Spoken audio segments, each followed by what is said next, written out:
안녕하세요. 일신사입니다. 저희 채널에는 신박한 사연들이 많이 있으니 많은 분들의 구독 부탁드립니다.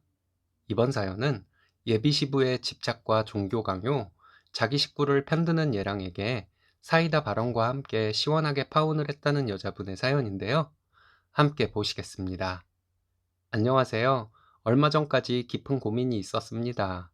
긴 고민 끝에 해결이 되어서 시원하기는 한데 제가 좀 너무한 것이 아닌가 하는 생각이 들기도 해서 이렇게 글을 보냅니다. 많은 분들께 판단을 맡기고 싶어서요. 저는 20대 후반이에요. 남친과는 2년 정도 사귀고 결혼을 전제로 만나고 있었습니다. 저희는 사귀기 전부터 오랫동안 알고 지냈었고 사귀기로 했을 때는 가볍게 만날 생각은 아니었습니다. 그래서 저희는 일찍부터 양가 부모님께 인사도 드리고 그랬습니다. 며느리 사랑은 시아버지라고 남친 아버지께서는 처음에 저를 보았을 때 저를 굉장히 예뻐하셨습니다. 너무 마음에 든다고 하셨고, 저도 스타일이 어른들을 어려워하거나 어른들 앞에서 주눅들거나 하는 사람이 아니라서 남친 아버지를 편하게 대했더니 더 좋아하셨습니다. 남친과 남친 동생은 둘 다 과묵한 남자들이라서 더 그랬던 것 같기도 합니다. 양가에 인사를 드리고 나서 한 달 정도 지났을 때부터 남친 아버지께서 문자도 자주 보내시고 전화도 자주 하셨습니다. 전화는 거의 매일 하셨고 문자와 카톡도 자주 하셨어요. 처음에는 그저 저를 예뻐해 주시고 좋게 봐주시니 그것이 감사했습니다. 남친과 헤어졌지만 지금도 감사한 마음에는 변함없어요. 그런데 점점 시간이 지날수록 조금씩 알게 모르게 부담이 느껴지기 시작하더니 나중에는 크게 부담이 가더라고요. 주변에서 시댁이랑은 결혼 전에 되도록이면 왕래하지 않는 것이 좋다고들 하던데 저는 이미 결혼해서 며느리가 된 기분이 들었습니다. 서로에게 부담을 주지 않는 시부모님과 며느리 사이라면 얼마나 좋았을까요? 남친과는 어차피 결혼을 전제로 만나는 사이였으니 저를 며느리처럼 대하셔도 저는 상관없다는 생각이었습니다. 남친 집에 가서 점심을 먹으면 매번 저녁까지 먹고 나오게 되었습니다. 저랑 많은 시간을 보내고 싶어 하셨어요. 점심시간과 저녁시간 사이에 그 긴 시간 동안 아무리 제가 편하게 있는다고 생각하고 남친 집에 있어도 어른들 앞에서 완전 편하게 있을 수는 없잖아요. 편한 자세로 있는다고 해도 앉아 있어야 하는 것이고 화장실을 다녀오는 것도 신경이 쓰였고요.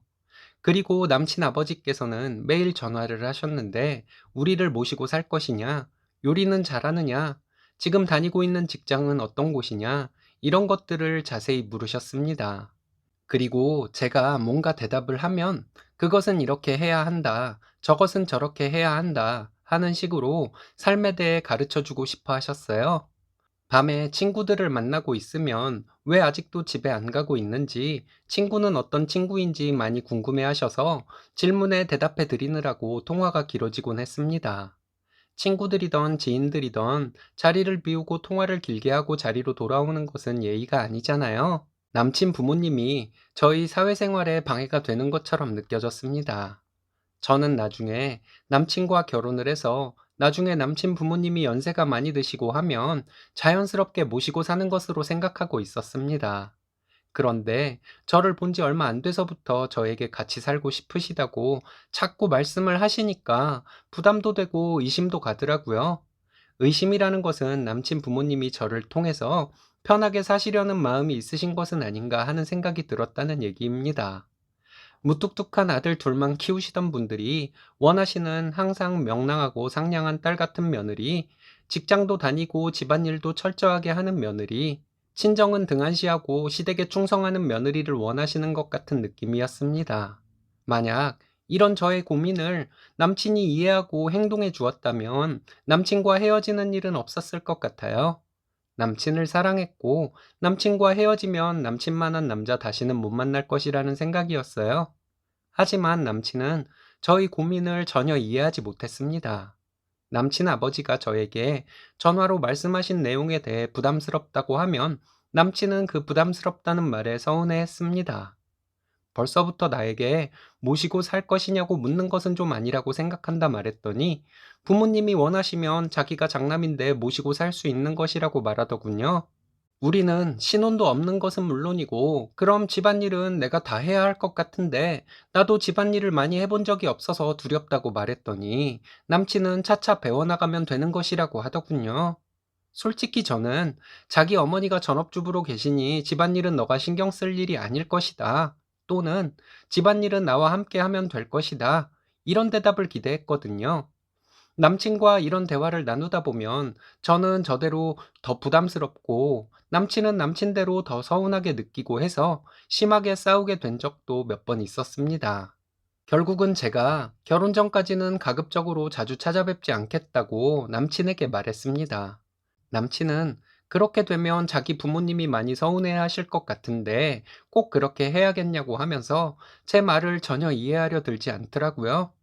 저는 부모님이 싫다는 것이 아니라고, 사실 우리가 결혼 날짜를 이제 잡으려고 하는데 계속 이렇게 매일 전화를 하고 자주 찾아뵈야 하고 그러는 것이 부담스럽다고 했습니다. 제 말을 듣고 남친은 다른 것은 전부 무시하고 자기 부모님을 싫어한다는 것을 기분 나빠하는 것 같았어요. 그렇게 이분법적으로만 생각하지 말라고 해도 일단 감정이 상하니까 말을 거칠게 하고 저도 감정이 상하는 일이 반복되었습니다.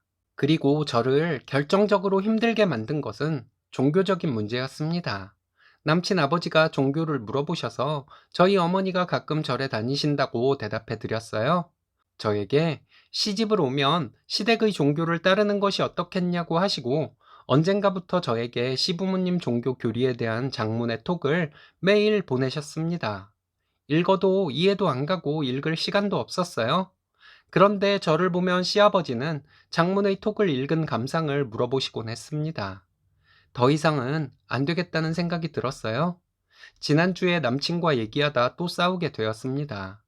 매번 같은 것으로 싸우게 되니 우리는 아닌 것 같다는 말이 저절로 나왔어요.